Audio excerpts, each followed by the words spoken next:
పెద్ద కుమారుడు అతను. కొన్నేళ్ల క్రితం తండ్రి మరణించాడు. తండ్రి తర్వాత ఇంటి బాధ్యతలు నెత్తికెత్తుకోవాల్సిన అతడు తాగుడికి బానిసయ్యాడు. డబ్బుల కోసం తరచూ తల్లిని వేధించేవాడు. భార్యను ఇబ్బందులకు గురి చేసేవాడు. అతని వేధింపులకు తల్లి ఎంతో తల్లడిల్లిపోయింది. డబ్బులు అతని కంటపడకుండా దాచేది. ఇదే అతని కోపానికి కారణమైంది. మద్యం తాగేందుకు డబ్బులు లేకపోవడంతో రగిలిపోయి దారుణానికి ఒడిగట్టాడు. చేసిన నేరానికి ఇప్పుడు జైలు ఊచలు లెక్కిస్తున్నాడు.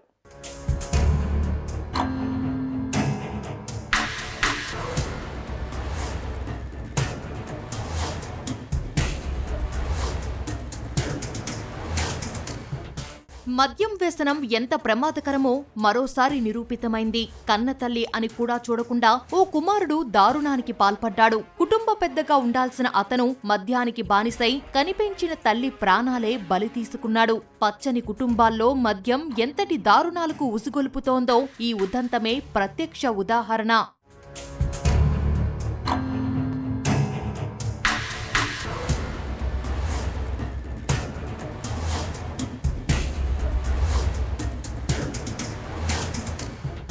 సంగారెడ్డి జిల్లా కోహీర్ మండలం బడంపేట గ్రామానికి చెందిన రాచన్న, గోపమ్మ దంపతులకు బాలరాజు, పాండు అనే ఇద్దరు కుమారులతో పాటు ఒక కుమార్తె ఉన్నారు.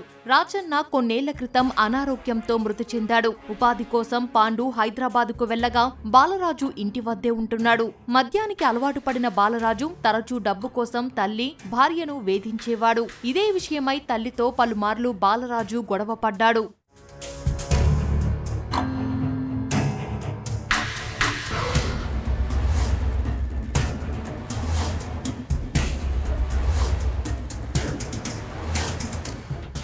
మద్యానికి బానిసైన కుమారుడు ప్రతిరోజు తల్లితో గొడవ పడుతుండటంతో గోపమ్మ డబ్బులు దాచిపెట్టడం మొదలుపెట్టింది. కుమారుడి కంటపడితే ఎక్కడ డబ్బులు మద్యానికి ఖర్చు చేస్తాడేమోనని భయపడింది. ఈ క్రమంలో ఇటీవల మరోసారి తల్లితో బాలరాజు గొడవ పడ్డాడు. మద్యానికి డబ్బులు ఇవ్వాల్సిందేనంటూ రెచ్చిపోయాడు. ఆవేశంతో తల్లిపై దాడి చేశాడు. తీవ్రంగా గాయపడిన ఆమె అక్కడికక్కడే ప్రాణాలు విడిచింది.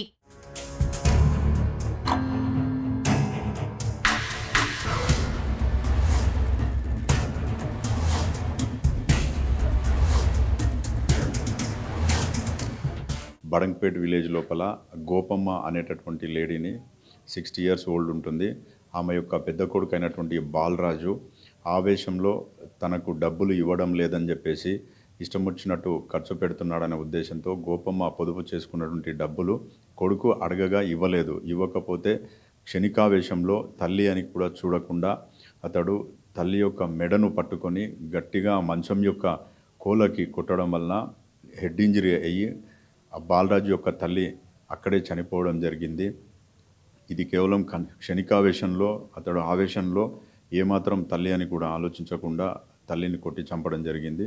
ఇటు విషయంలో వాళ్ళ చిన్న కొడుకు అయినటువంటి పాండు కంప్లైంట్ ఇవ్వగా ఇమ్మీడియట్లీ దర్యాప్తు చేపట్టి బాలరాజు యొక్క మిస్టేక్ ఉంది కాబట్టి ఇందులో ఎవిడెన్స్ కూడా అంతా కలెక్ట్ చేసి అతన్ని ఇమ్మీడియట్లీ రిమాండ్ చేయడం జరిగింది. విషయం గమనించిన స్థానికులు హైదరాబాద్లో ఉన్న పాండుకు సమాచారం ఇచ్చారు. హుటాహుటిన ఇంటికి వచ్చిన పాండు ఘటనపై పోలీసులకు ఫిర్యాదు చేశాడు. కేసు నమోదు చేసిన పోలీసులు నిందితుడిని అదుపులోకి తీసుకున్నారు. బాలరాజుకు గతంలోనూ నేర చరిత్ర ఉందని పోలీసులు వెల్లడించారు.